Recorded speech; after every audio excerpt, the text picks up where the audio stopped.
سلام ان پر، فدا ہے عالم تمام ان پر، درود ان پر سلام ان پر، میرا تو دونوں جہاں میں واللہ فقط سہارا جناب زہرا۔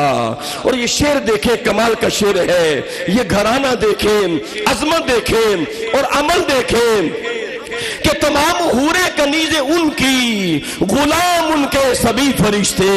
مقام دیکھیں اور عمل دیکھیں، تمام حوریں کنیزیں ان کی، غلام ان کے سبھی فرشتے، مگر چلاتی ہے پھر بھی چکی کرم کا دریا جناب زہرا، کرم کا دریا جناب زہرا۔ اور ہے غیر ممکن کہ ان کے در سے کوئی سوالی بھی جائے خالی، ہے غیر ممکن کہ ان کے در سے کوئی سوالی بھی جائے خالی، قسیم جنت قسیم کوثر قسیم دنیا جناب زہرا، کرم کا مخزن سخا کا مرکز عطا سراپا جناب زہرا، اور حیا کے ماتھے کا تاج زہرا، وفا پرستی کی لاج زہرا، مقام خون رسول یہ ہے، کرے گی جنت میں راج زہرا۔ ارے کسی کی بیٹی کو نام ملا ہے جو تجھ کو جو تاج زہرا، کہیے نا سبحان اللہ، ہاتھ اٹھا کے کہے سبحان اللہ، کرے گی جنت میں راج زہرا۔ اور زمانے بھر میں جو بٹ رہا ہے، زمانے بھر میں جو بٹ رہا ہے تیرے گھر کا اناج زہرا، ہے تیرے گھر کا اناج زہرا۔ سامعین محترم، ہدیہ نعت بحضور سرور کونین کے لیے ابھی کچھ ٹائم ہے،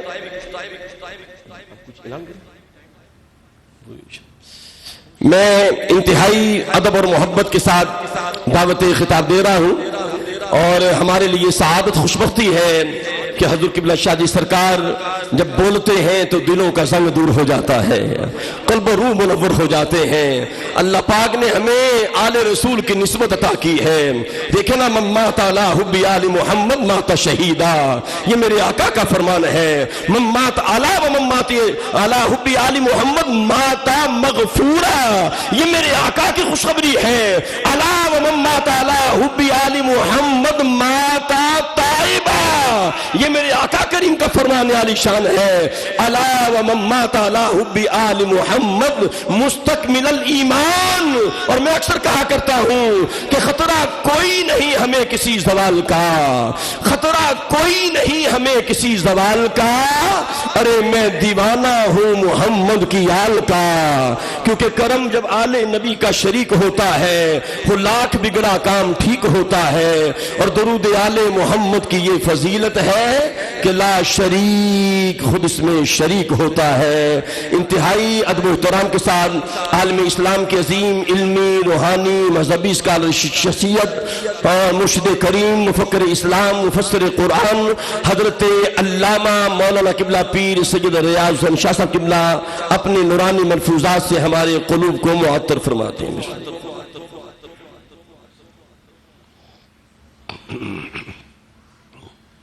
استغفر اللہ استغفر اللہ استغفر اللہ استغفر اللہ۔ الحمد للہ وکفا والصلاة والسلام علی محمد المصطفى وعلى آلہ وإطرتہ وسلالتہ وأصحابہ النجبا۔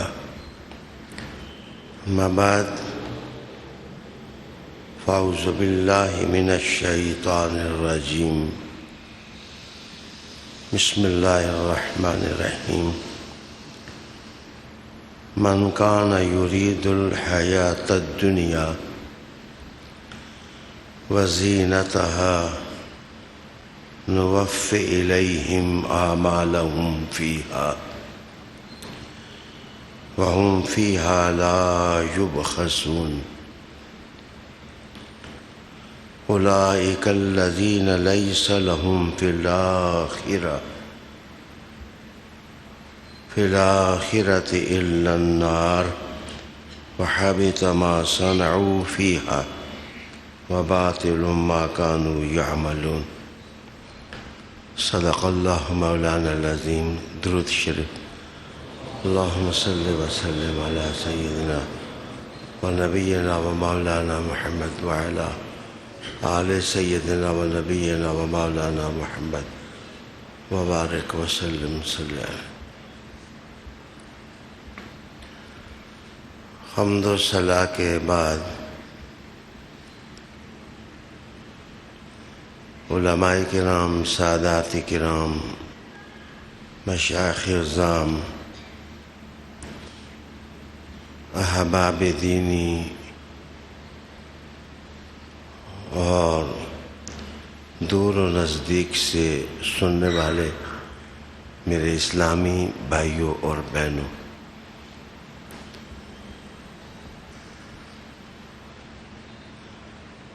آج کا عنوان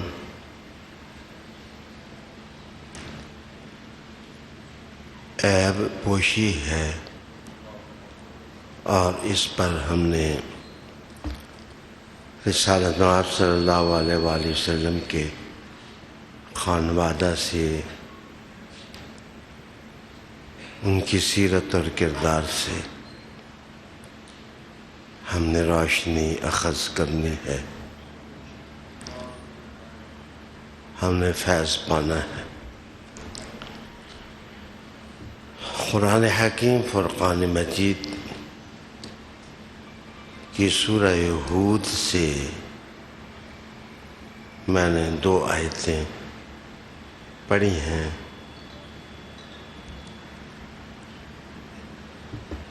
ان آیات کے اندر ایک قانون اللہ تعالیٰ نے ارشاد فرمایا ہے کہ اس یولانگائے حیات میں جو شخص جیسی تگ و تاز کرتا ہے، جیسی محنت کرتا ہے، جیسے وہ اپنے سینے میں نیت سجاتا ہے، اس کو اس دنیا میں وہی دولت ملتی ہے، وہ حاصل کر لیتا ہے جو وہ چاہتا ہے. ارشاد باری ہے کہ من کان یرید الحیات الدنیا، جو شخص ارادہ کرتا ہے دنیا کی زندگی کا، وزینتہا، اور اس کی زینت، اس کی آرائش، اس کا تجمل، جمال، جب اسی کا وہ ارادہ کرتا ہے تو نوفی الیہم اعمالہم فیہا، ہم اس کو پھر اس دنیا ہی میں اس کے اعمال کا صلہ دے دیتے ہیں، اور کم نہیں دیتے، پورا دیتے ہیں. وَهُمْ فِيهَا لَا يُبْخَسُونَ، اور ذرا بھر اس میں کمی نہیں ہوتی. پھر آگے قرآن حکیم نے کہا کہ یہ وہ لوگ ہیں کہ لَيْسَ لَهُمْ فِي الْآخِرَةِ إِلَّا النَّارِ، چونکہ انہوں نے اپنی چاہتوں کی دنیا ادھر ہی بسا لی ہوتی ہے، کسی زندگی کے گوشے میں آخرت ان کی ہوتی نہیں. وہ مرنے کے بعد کی زندگی جو ہے اس سے آشنا ہی نہیں ہوتے، چونکہ وہ اپنا حصہ دنیا ہی میں کھا لیتے ہیں، اس لیے آخرت میں ان کے لیے سوائے آگ کے کچھ نہیں ہوتا. وَخَبِطَ مَا صَنَعُوا فِيهَا، یہاں بظاہر وہ بہت کچھ کرتے ہیں اور انہیں ایمان کا پاس ورڈ ان کے پاس نہیں ہوتا، تو پھر سب کچھ ان کا خبط ہو جاتا ہے، ان کے اعمال کی دنیا باطل ہو جاتی ہے، برباد ہو جاتی ہے. ناظرین، سامعین، کبھی زندگی میں دل میں چاہت سجانے میں غلطی نہ کھائیں. آپ جو چاہیں گے آپ کو وہی ملے گا. آپ جس چیز کا ارادہ کریں گے وہ مل جائے گی.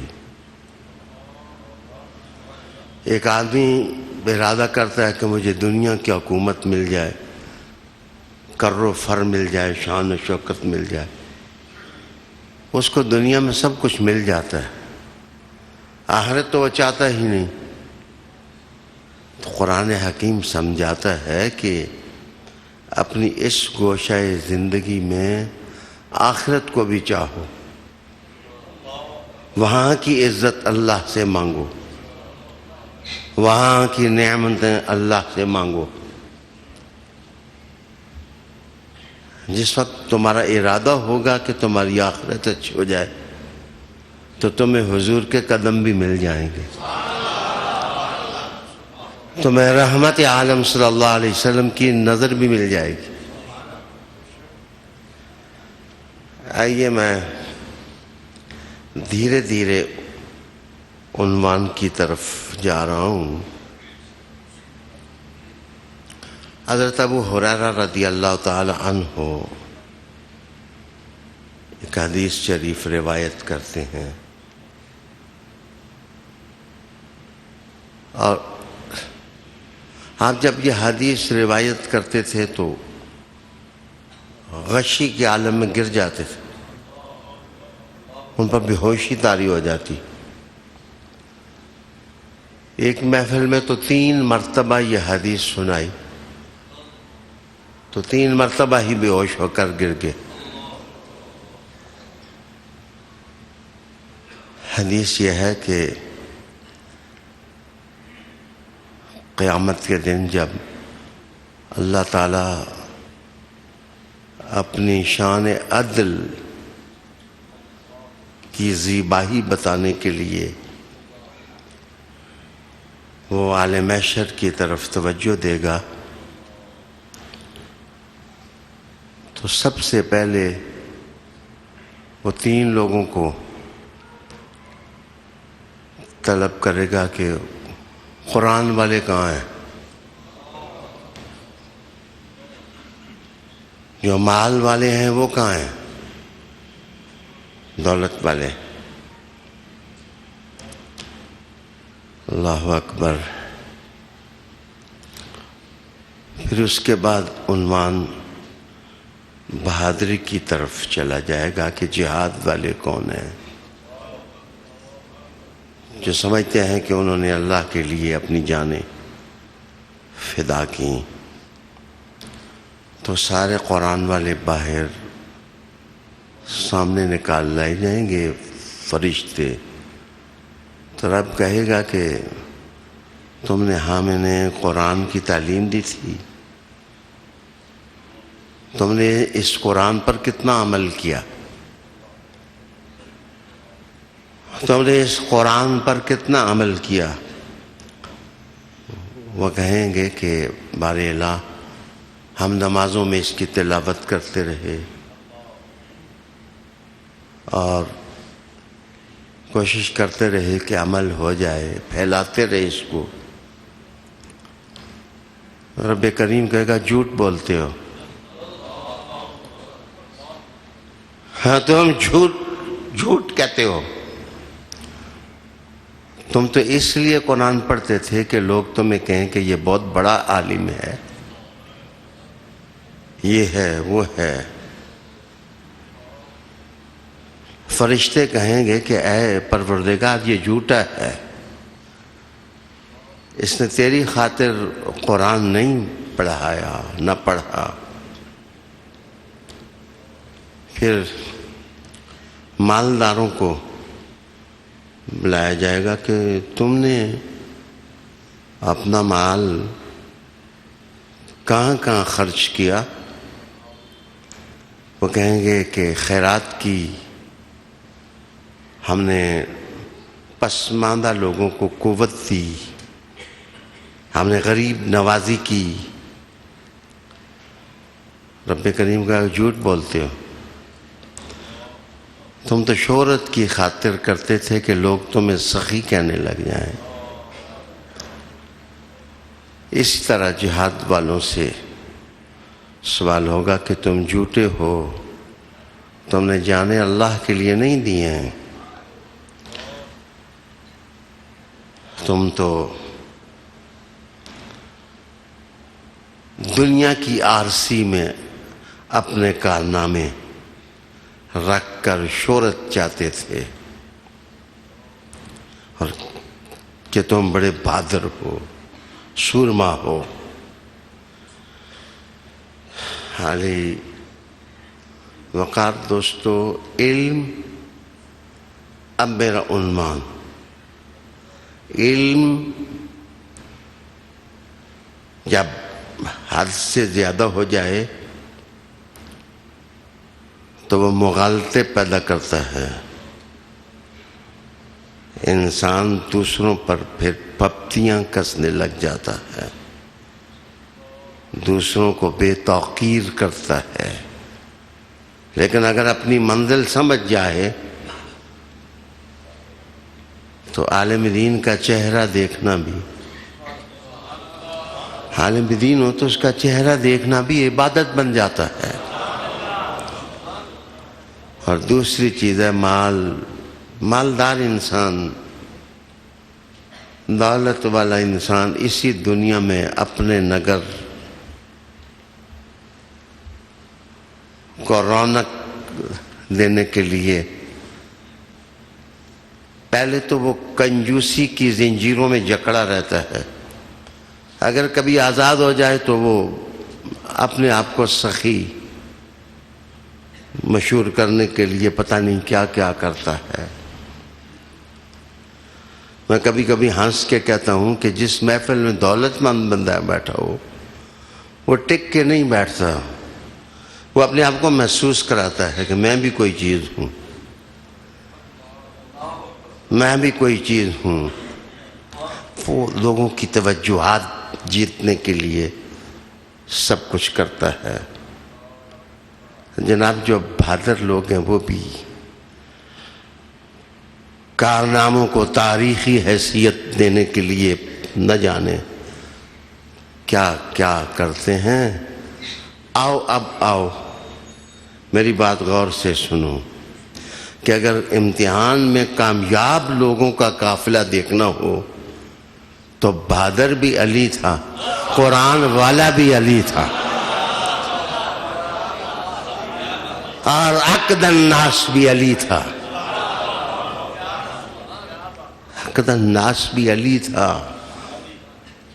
علی سے کون بہادر ہوگا؟ جس کو حضور صلی اللہ علیہ وسلم سند دیں کہ اگر اشجع الناس دیکھنا ہو تو علی کو دیکھ لو. اور عقد الناس جو عدل اور انصاف کہ تمام باریک اور لطیف نکات کو جانتا ہے، اگر اسے دیکھنا چاہے تو علی کو دیکھ لو. اور اگر کوئی قرآن والا دیکھنا ہو تو علی مع القرآن والقرآن مع علی.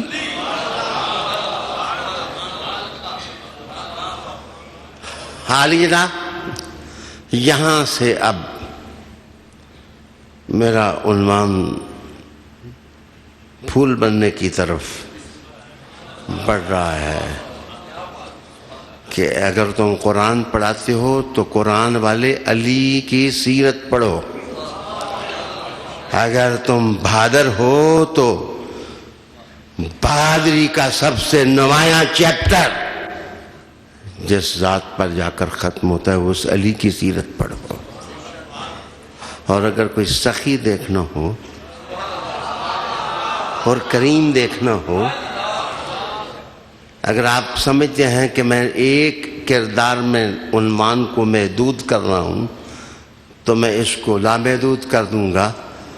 پنجتن پاک کو دیکھو، حضور کی ذات کو پڑھو، علی کو پڑھو، حسن کو پڑھو، حسین کو پڑھو، بلکہ سیدہ طاہرہ طیبہ کو اس لیے پڑھو کہ سیدہ جس میدان میں نکلی ہیں پھر اس میدان میں آنے والے پھر ٹھہر نہیں سکے ہیں. ناظرین، رسالت مآب صلی اللہ علیہ وسلم نے کہا کہ دوسروں کے عیبوں کو تلاش نہ کرو. کیوں زندگی ضائع کرتے ہو؟ Why you are wasting your life؟ اپنی زندگی کیوں ضائع کرتے ہو؟ تنقید تنقید تنقید، نکتہ چینی نکتہ چینی نکتہ چینی، عیب دری عیب دری عیب دری. لوگوں کی ذات میں گھسنے سے بندہ بڑا نہیں بنتا. بڑا بننے کے اصول اور ہیں. مدینہ جانے سے بڑا بنتا. عالی وقار دوستو، ایک حدیث شریف سنو. ایاکم والظن، سوزنی سے بچو، سوزنی سے بچو. کسی کے بارے میں گمان نہ کرو. مولا علی کا ارشاد ہے کہ جو شخص کسی کے بارے میں برا سوچتا ہے، دراصل وہ ہر آدمی سے دنیا میں ڈرنے لگ جاتا ہے. کوئی بندہ یہ جو آدمی اس کے سامنے آتا ہے تو برا ظن کرنے والا بندہ اس سے ڈرتا ہے، اس لیے برے برے ظن لاتا ہے. اور جو جمالیاتی آدمی ہے وہ اچھی سوچ دماغ میں پالتا ہے. حضرت عبداللہ ابن مسعود رضی اللہ تعالیٰ عنہ کے پاس ایک آدمی پکڑ کے لایا گیا. اس کی داڑھی سے شراب کی طرح کی کوئی چیز گر رہی تھی. تو حضرت عبداللہ ابن مسعود رضی اللہ تعالیٰ عنہ کو اس نے کہا کہ یہ شراب پی رہا ہے حضور، اس پر سزا اور حد جاری کریں. تو عبداللہ ابن مسعود نے کہا کہ ہمیں سوء ظنی سے منع کیا گیا ہے کہ ہم خیالات پر ہم عمارات افکار کی نہ بنائیں. سوچ یہ بھی ہو سکتی ہے کہ کسی نے شراب اس کی داڑھی پر پھینک دی ہو اور قطرے اس کی داڑھی سے گر رہے ہوں. کیا میں بے گناہوں کو سزا دوں؟ میں ہرگز کسی کی طرف عیب منسوب کرنے کے لیے تیار نہیں. ہو سکتا ہے کسی نے انگور کا شیرہ اس کے چہرے پر پھینک دیا ہو، وہ انگور کا شیرہ ہو اور تم اس کو شراب سمجھتے رہے ہو. عالی وقار دوستو، سوءظنیاں اور یہ عیب انسان کو تباہ کرتے ہیں، برباد کرتے ہیں انسان کو. آپ نے فرمایا کہ سوء ظنی سے بچو، فإن الظن اکذب الحدیث، کہ یہ جو گمان ہوتے ہیں، بندہ گمان اس کے حد میں رہتا ہے. سب سے جھوٹی بات سوء ظن ہوتی ہے. ولا تخسسوا ولا تجسسوا، کسی کے عیبوں کی ٹو نہ لگاؤ، کسی کے عیبوں کی ٹو نہ لگا. تخسسوا اور تجسسوا میں ویسے فرق یہ ہے کہ خیر کی تلاش کوئی بندہ ٹو لگائے تو اس کو خسس کہتے ہیں، اور اگر برائی کے لیے کسی کے پیچھے بندہ پڑ جائے اور کہے کہ اس کے عیب مجھے پتہ چلیں، اس کے اندر کیا کیا ہے، اس کے اندر کیا کیا برائیاں ہیں، تو یہ جاسوسی ہے. تو رسالت مآب صلی اللہ علیہ وسلم نے کہا کہ اسٹیٹ مستثنیٰ ہے. ریاست کے تحفظ کے لیے ایسے ادارے قائم کرنے جائز ہیں جن سے امن کی حفاظت کی جائے، جن سے سازشوں کا انسداد کیا جائے، لیکن معاشرے میں انتہائی یہ بری عادتیں ہیں. یعقوب علیہ السلام نے اپنے بیٹوں کو کہا تھا کہ جاؤ فتخسسوا، ذرا یوسف کی ٹو تو لگاؤ. دھیرے دھیرے بستیوں میں جاؤ اور جا کر دیکھو کہ یوسف کہاں ہے. وہاں تخصص کا لفظ استعمال ہوا ہے. اور برائی کے لیے کسی کی عیب تلاش کرنا، اس کے اندر کیا کیا ہے، یہ بندہ کیا ہے، یہ بندے کے پیچھے نہ پڑو۔ اب میں آپ کو سیدنا امام حسین کا ایک قول سناؤں ہوں۔ اس کو ایک مستشرق نے نقل کیا، اور مستشرق نے نقل کرنے کے بعد اس کو لکھا کہ اگر امام حسین کی زندگی میں ہوتا تو میں ان کے دروازے سے کبھی ہلتا ہی نہ۔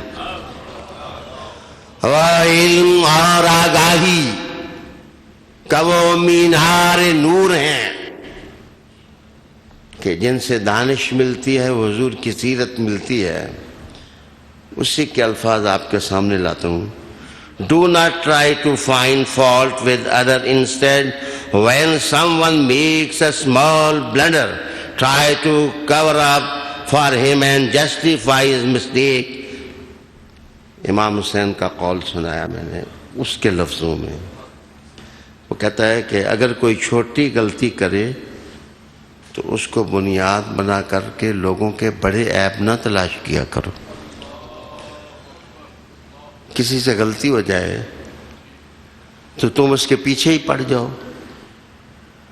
اور تم اس کے بلنڈر تلاش کرنے لگ جاؤ۔ کہتے ہیں کوشش کرو کہ اس کی غلطیوں کو چھپا لو۔ حالانکہ کہا کوشش کرو کہ اس کے عیبوں پر پردہ لے دو اور اس کی بات کی مثبت کوئی تعویل کرو کہ یہ آدمی جو کہہ رہا ہے یہ عیب نہیں ہے، دراصل جس کو تم غلطی سمجھ رہے ہو وہ غلطی نہیں ہے۔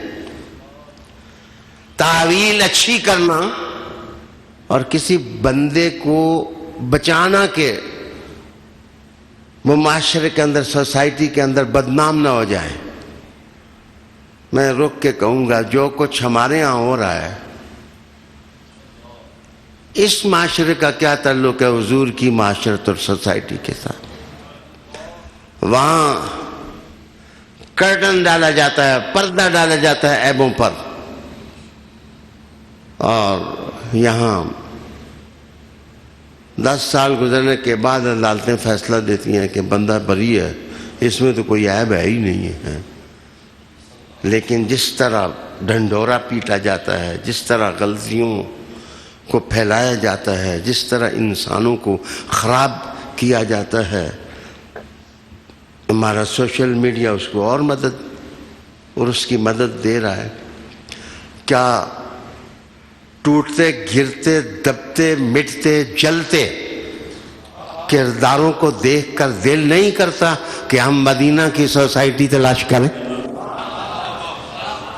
ہم رسالت محمد صلی اللہ علیہ وآلہ وسلم کی سیرت تلاش کریں، ان کا اسوہ تلاش کریں، ان کا انداز حیات تلاش کریں، ان کے قدموں کی ٹھوکر سے نور تلاش کریں، ان کی پیشانی کے پسینہ کو اپنی منزل قرار دیں اور مان لیں کہ محمد عربی جیسا نہ پہلے کوئی گزرا ہے نہ قیامت تک آئے گا۔ عیبوں کی ٹو لگانا انتہائی خطرناک کام ہے، انتہائی ڈینجرس کام ہے، اور مسلمانوں کو الٹی طرف لگا دیا گیا ہے۔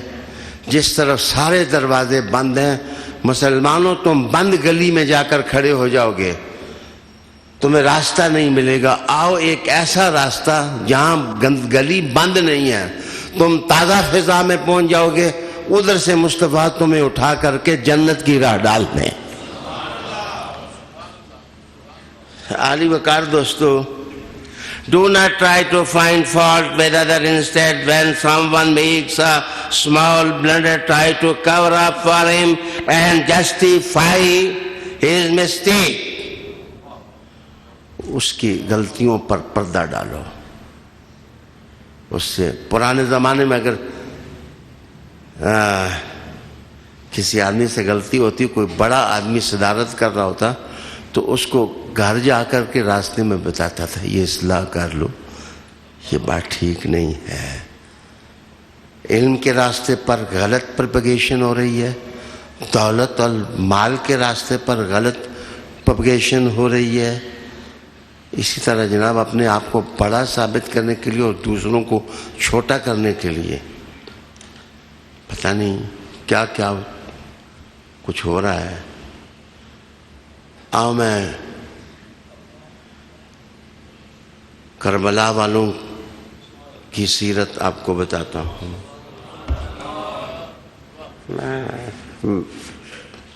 سید آپ سب کے ہیں، آپ کیوں ہاتھ دھو کے ان کے پیچھے پڑ گئے؟ حضور کا خون آپ سب کے کام آئے گا۔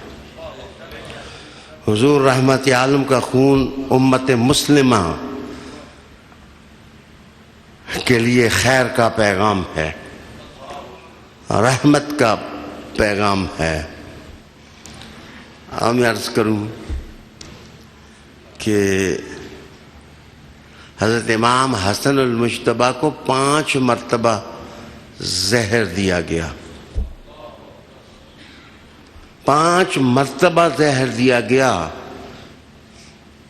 پہلی 4 مرتبہ آپ کو کچھ نہ ہوا، تو جس وقت زہر دینے والے نے 3 مرتبہ زہر دیا امام حسن المجتبیٰ کو، تو اس نے کوکاف کی طرف کوئی آدمی رہتا تھا جس نے زہر دلوائی، کوکاف کی طرف خط لکھا، خط میں لکھا کہ 3 شیشیاں پلا چکا ہوں لیکن ان کو کچھ نہیں ہوا، کوئی زیادہ مؤثر زہر بھیجیں جن سے میں ان کو شہید کر سکوں۔ تو امام حسن المجتبیٰ کے نوکر نے وہ خط چھین لیا، چھینے کے بعد امام حسن کو دیا، انہوں نے خط پڑھا اور خط پڑھنے کے بعد اپنے مسلح کے نیچے اس کو رکھ دیا، اپنے مسلح اور اپنی جان ماز کے نیچے اس کو رکھ دیا۔ دینے والے نے پھر 4تھی دفعہ بھی دیا، 5ویں دفعہ آپ شہید ہو گئے، لیکن آپ کے نوکر نے آپ سے پوچھا کہ حضور اس کو بے نقاب کریں، بتائیں نا اس کا عیب، اس نے فلاں آدمی کی طرف خط لکھا ہے اور خط لکھ کے اظہار کیا ہے کہ 3 شیشیاں ناکارہ ہیں۔ اللہ تمہیں انصاف کرنے کی توفیق دے۔ حسن المجتبیٰ نے کہا کہ زہر کالی ہے، پتہ نہیں تقدیر کا قاضی مجھے بلا لے، تو میں جانے سے پہلے اپنا اخلاق اور کردار خراب نہیں کرنا چاہتا،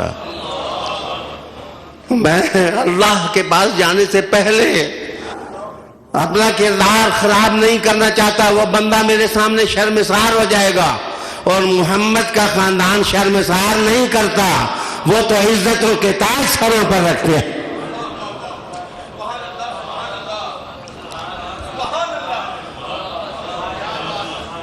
علی وقار دوستوں میں حدیث شریف سنا رہا تھا کہ وَلَا تَخَسَّسُوا وَلَا تَجَسَّسُوا وَلَا تَنَافَسُوا وَلَا تَحَاسَدُوا وَلَا تَبَاغَضُوا۔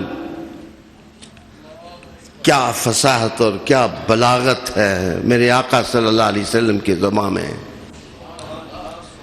کیا بلاغت ہے۔ حضور نے کہا کہ آپس میں ٹو نہ لگاؤ ایک دوسرے کی عیبوں کی، جاسوسیاں نہ کرو، ایک دوسرے کو خراب نہ کرو، پردے دو، دوسروں کے حقوق چھیننے کے لیے گندے کام نہ کرو، حسد نہ کرو، آپس میں بغض نہ اس کی پشت پناہی کرو، آپس میں ایک دوسرے کے ساتھ بے رخی نہ برتو۔ کونوا عباد اللہ، اللہ کے بندے بن جاؤ، اللہ کے بندے بن جاؤ۔ المسلم اخو المسلم، مسلمان مسلمان کا بھائی ہے، لا یظلمہ، وہ اس پر ظلم نہیں کرتا، ولا یخذلہ، اور اس کو ذلیل بھی نہیں کرتا، ولا یحقرہ، اور اس کی تحقیر بھی نہیں کرتا۔ التقوی ہاہنا، حضور نے اپنا ہاتھ سینے پر رکھ لیا، تقوی تو ادھر ہے۔ تقوی کا سرمایہ اور تقوی کی دولت کسی میڈیا کی سکرین پر نہیں ہے۔ حضور نے کہا ادھر ہے، ادھر ہے، ادھر ہے، اور اللہ تمہارے اہتمام کو نہیں دیکھے گا، تمہارے دلوں کے اندر دیکھ لے گا کہ یہ کیسا آدمی تھا اور اس نے زندگی کیسے گزاری۔ کیا ہم نے زندگی ضائع کی؟ اللہ اکبر۔ دیکھیں میں عرض کرنے لگا ہوں، بڑے معزز میرے مہمان ہو، اللہ آپ کو خوشیاں دے۔ انشاءاللہ میری زندگی میں کبھی آپ نہیں دیکھیں گے کہ میں نے کسی کو گالی کا جواب گالی سے دیا، کسی نے برا کیا ہو تو ہم نے اس کو جواب دیا۔ مجھے پتہ ہے کہ میں علی کی اولاد سے ہیں، ہم نے حضور کے سامنے پیش ہونا ہے۔ ہمارا اصل جہان وہ ہے، ہمارا اصل جہاں وہ ہے، ہوا کیا سب کچھ سامنے آ جائے گا۔ تم کیا ہو، تم کیسے ہو، تم کدھر کھڑے ہو، تم نے زندگی کیسے گزاری، کیا گندگیوں کے ڈھیر پر رلتے رہے ہو یا گلابوں کی پتیوں میں رہے؟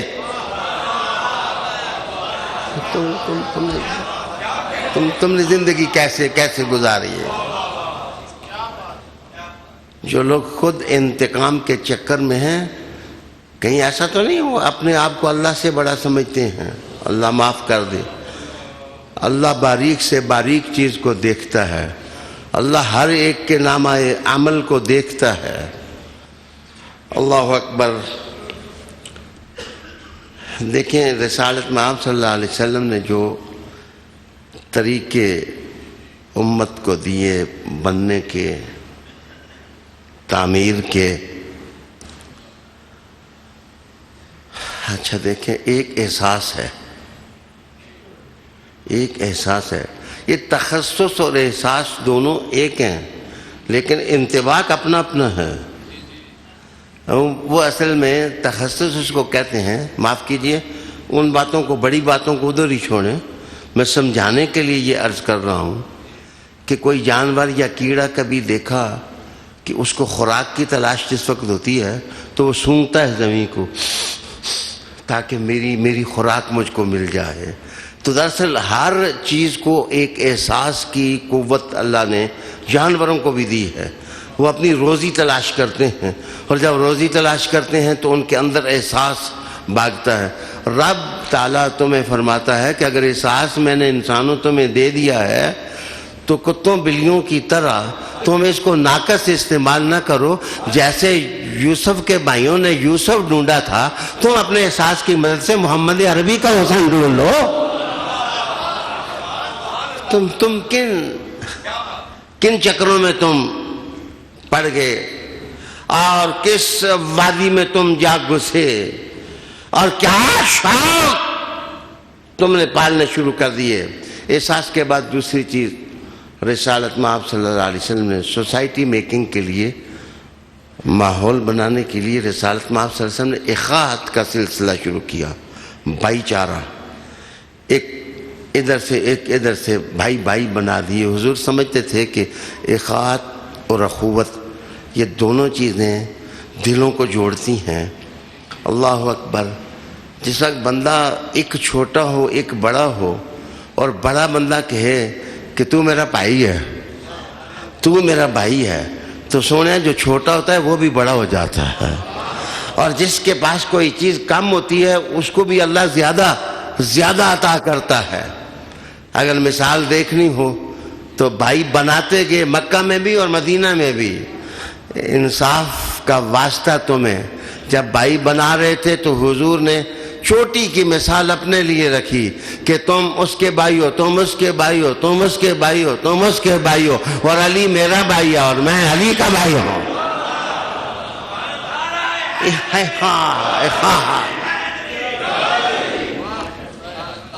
اخاط اور اخوت کو بنیادی معاشرت سازی کی اساس بنا کر رسالت مآب صلی اللہ علیہ وآلہ وسلم نے عطا کیا. جس طرف سے آپ آئیں گے، اخوت کی طرف سے آئیں، صحابی ہونے کی طرف سے آئیں، گھر والوں کی طرف سے آئیں، دار والوں کی طرف سے آئیں، علم والوں کی طرف سے آئیں، عمل والوں کی طرف سے آئیں، اخلاق والوں کی طرف سے آئیں، عشق والوں کی طرف سے آئیں گے، میرا علی مصطفیٰ کے قدموں میں کھڑا دکھائی دے گا.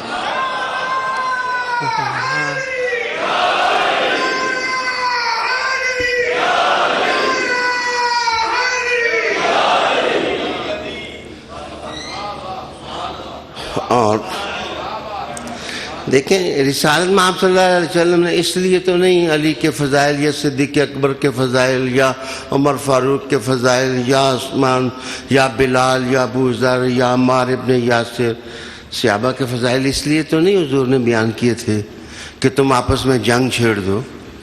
حضور نے فضائل اس لیے بیان کیے تھے، جس کو میں نے دیا ہے اس کی دولت سے فائدہ اٹھاؤ، تم استفادہ کرو، تم ان کے قدموں میں بیٹھو، تاکہ وہ دولت جو رسالت مآب صلی اللہ علیہ وآلہ وسلم کے سینے سے ٹرانسفر ہوئی ہے، ان کے سینے میں تمہیں اس کا فیض پہنچے. علی وقار دوستو، ہمیں لڑایا جا رہا ہے، ہمیں جھگڑے میں ڈالا جا رہا ہے، امت مسلمہ کی قوت کو بکھیرا جا رہا ہے، مسلمانوں کو احساس اسلام سے محروم کیا جا رہا ہے، اور اب حیا کی قدروں کو اجاڑنے کے لیے جس طرح تشہیر ہو رہی ہے، پروپیگیشن ہو رہی ہے غلط کرداروں کی، اس کا حل تمہارے پاس کیا ہے؟ میرے خیال میں مدینہ کی طرف دیکھ کے اگر کسی کا عیب نظر آئے تو چپکے سے اس کی اصلاح کریں، اس کے عیب کو اچھالیں نہ. جس وقت تم سوسائٹی کو صاف ستھرا کرو گے، تمہاری آنکھ کی بینائی تیز ہو جائے گی، تمہیں والضحیٰ کا چہرہ نظر آنے لگ جائے. رسالت مآب صلی اللہ علیہ وآلہ وسلم سے تمہاری اپروچ ہو جائے گی، تمہارا تعلق ہو جائے گا. رسالت مآب صلی اللہ علیہ وسلم آج اس معاشرے اور سوسائٹی کا اصل عیب یہ ہے کہ سب کچھ ہماری اپروچ سے چھینا جا رہا ہے، ہمیں خراب کرنے کی کوشش کی جا رہی ہے. امام حسن کی مثال میں نے دی، کیا آپ امام حسین کی اس مثال پر غور کر سکتے ہیں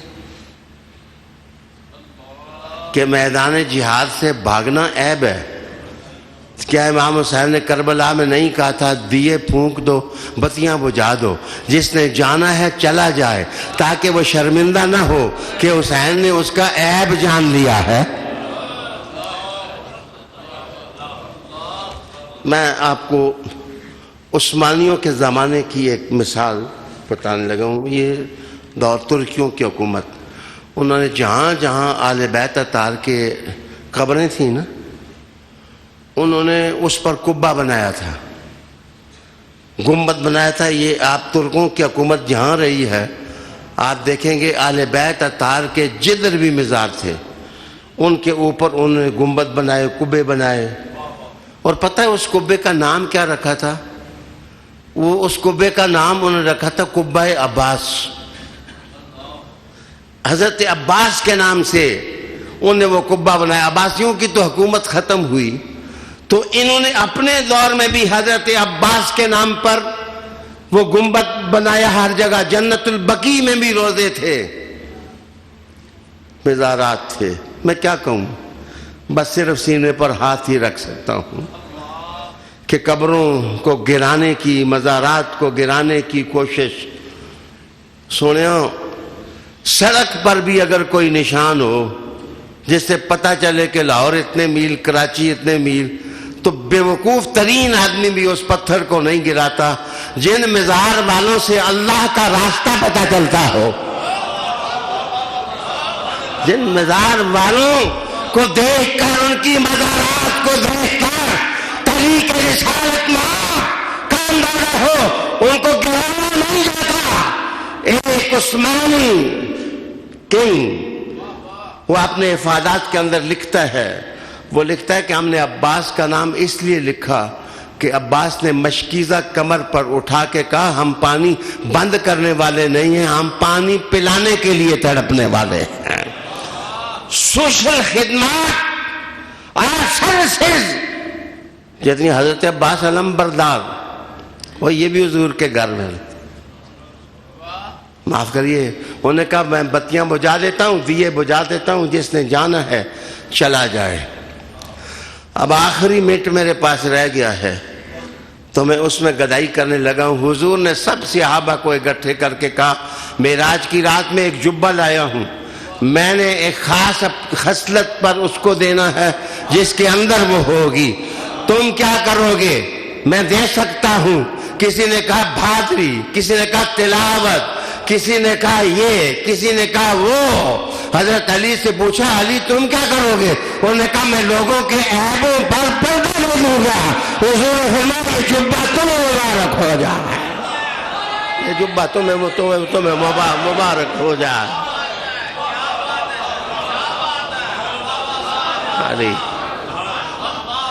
علی وحالی بقار دوستو، میرے پیارے دوستو، میرے بہت ہی پیارے دوستو، آئیے مل جل کر کے اسلامی معاشرت کا انشاء کریں.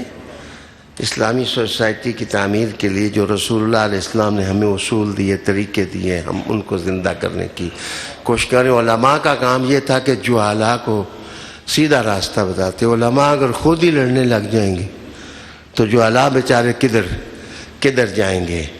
مال والے، قرآن والے، علم والے، آئیے ہم سب مل کر کے اس چمن کو آباد کرنے کی کوشش کرتے ہیں. آخری الفاظ میرے سیدی غوث الاعظم کے الفاظ، میں اپنے الفاظ کو چھپا کر آپ کے نام کرتا ہوں. انہوں نے اسی جذبے کے اظہار کے لیے کہا تھا لوگوں آپس میں لڑو نہ، اے چاند تو آ جا، ستاروں تم آ جاؤ، زمین والے تم آ جاؤ، گلپوش وادیوں تم ہو جاؤ، چھوٹو تم آ جاؤ، بڑو تم آ جاؤ، آؤ مل کر کے محمد عربی کی دین کی بنیادیں مضبوط کرتے ہیں.